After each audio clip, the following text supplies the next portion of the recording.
Continuation of Act 1, Scene 1. Action. You lie! God, you be man, God. Yeah, Remember, lies, bro. destruction's blow.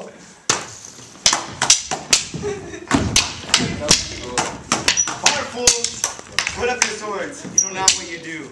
What art thou drawn among these heartless hinds?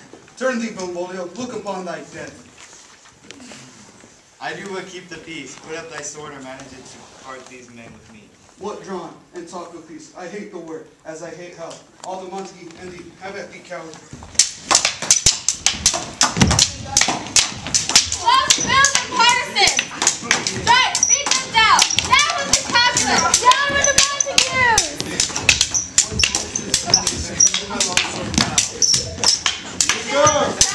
Why call you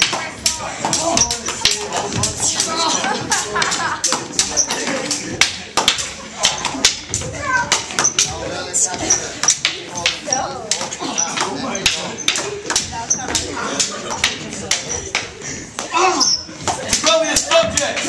Enemies to peace! The banners of the neighbor staying still. Will they not hear?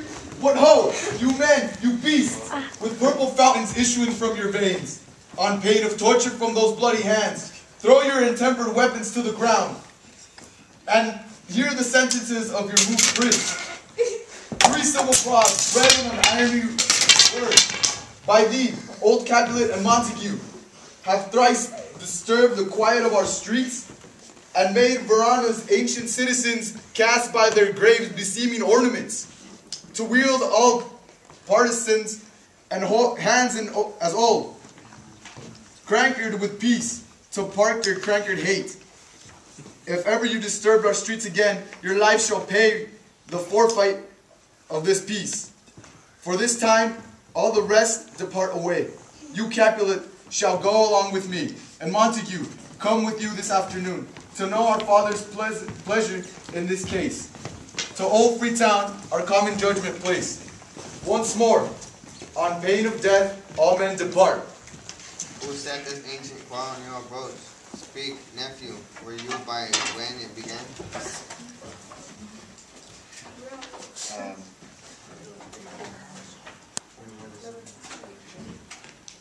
Yeah, where?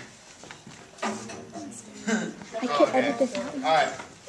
Here were the servants of your adversary and yours close fighting, eerie and did approach. I drew to part them, and the instant came the fiery tipple.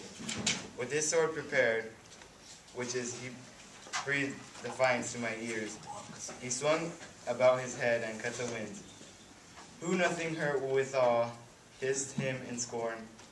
Will we, interchanging thrusts and blows, come more and more, and fought on part and part, till the prince came who parted either part.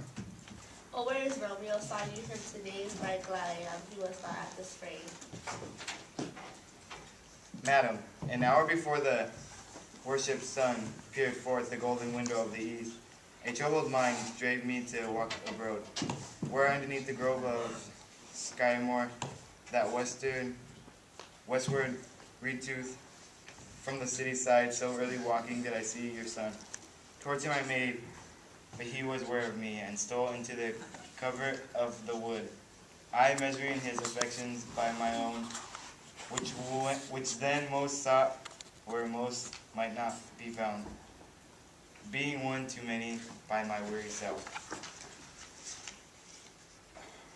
I pursued my humor, not pursuing his, and gladly shunned who gladly fled from me.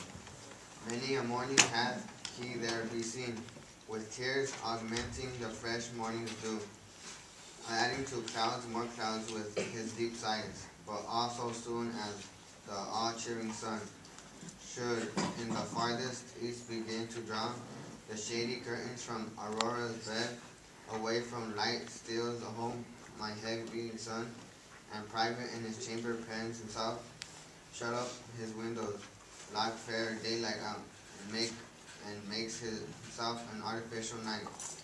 Black and portentous must his humor prove, and thus good counsel might the cause remove.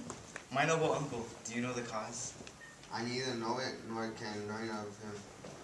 Have you importuned him by any means? Both myself and many other friends, but he, his own affection, counselor, is to himself. I will not say how true, but to himself, so secret and so close, so far from sounding and discovering, as is the bud, but big with an envious one. Eerie, he can spread his sweet leaves to the air, or dedicate his beauty to the sun. Could we but learn from whence his sorrows grow, we would as willingly give cure as no. That's what you thought. Oh. See where he comes, so please you step aside. I'll know his grievance, or be much denied. I would thou wert so happy by thy stay, to hear true shrift come, madam, that's away. Cut.